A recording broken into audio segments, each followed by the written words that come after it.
United USA. Thanks for tuning back in. Check this out. Phoenix Police Department has made headlines for many years for its accusations of using excessive force. ABC 15 investigator Melissa Blasius joining us live in studio with that part of our team coverage. Melissa?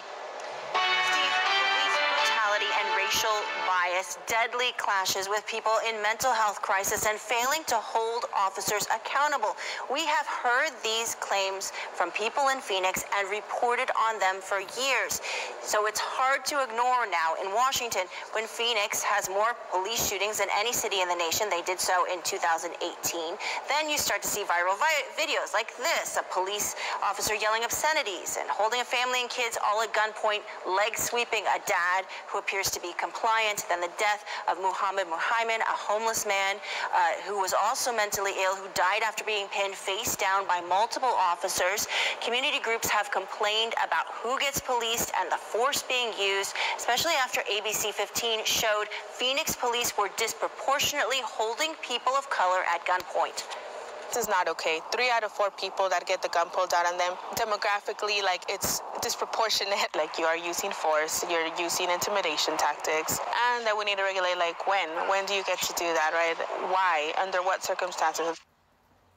The DOJ also looking at how Phoenix police deals with bad cops. The most egregious example we uncovered, Officer Sean Pena, former officer. Now, after a woman accused him of sexually assaulting her on duty in his police car, police leadership actually let Pena return to patrol for a while, where 2 other women eventually also accused him of similar sex crimes. He is now awaiting trial. We've also shown you other cases like a DUI cop who, despite formally receiving complaints from 8 different drivers for things like rudeness and excessive force in routine traffic stops, Phoenix police have not given him more than a reprimand.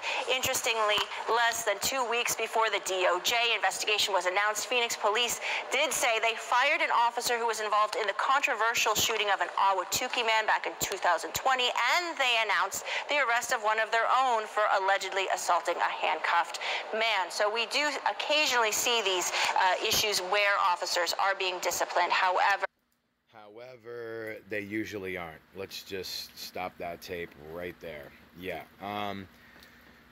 So, here's another example. Now, sorry to put you on blast, Phoenix PD, on YouTube here, but, you know, this is what happens when you have bad cops on your police force. And there are lots of good cops out there. I would like to say, for me personally, I've met a lot of great police officers. I've also met a lot of really bad ones. In my lifetime, I've been assaulted by 3 police officers. I'll tell you guys those stories another time. Here it is at this timing right now, the Phoenix Police Department being investigated by the Dept of Justice.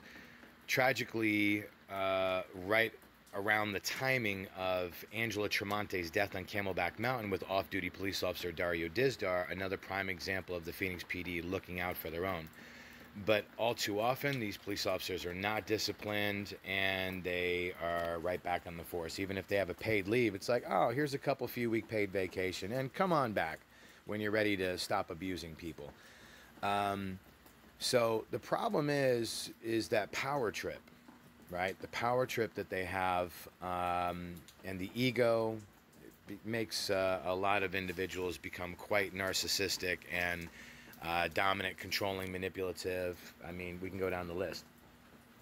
Here's an example of officers who have been caught, have been prosecuted, and some that have been disciplined, but all too often it goes unchallenged and unchecked.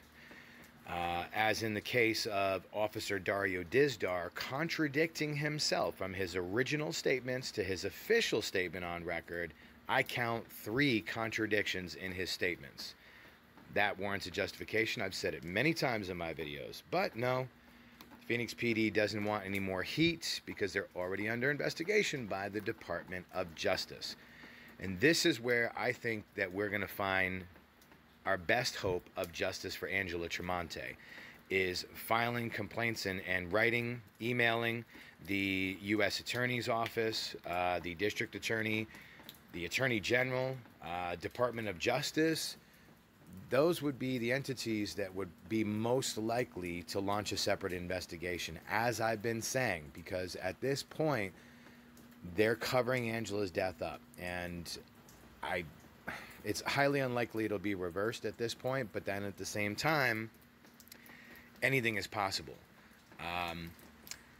Let's all keep in mind that the fight is not over for Angela Tremonte, and for officers who do disrespect the badge and dishonor their oath. Not only do they need to be exposed, but they need to be reprimanded and disciplined and held accountable just the way that anybody else as a civilian would be. Just because you have a badge doesn't mean you have a license to kill, even though you think you do, you don't. So this is where it comes down to, we have a real problem on our hands here with abuse and seeing this nationwide. And like I said, there's a lot of good cops out there, but there's quite a few bad ones.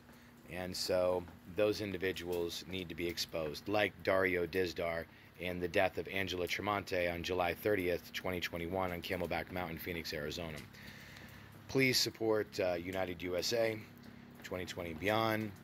Not only support my channel, but support the movement to bring justice to those that have received no justice whatsoever, like Angela. Thank you so much for tuning in. I'll check y'all in the next video. Have a good one.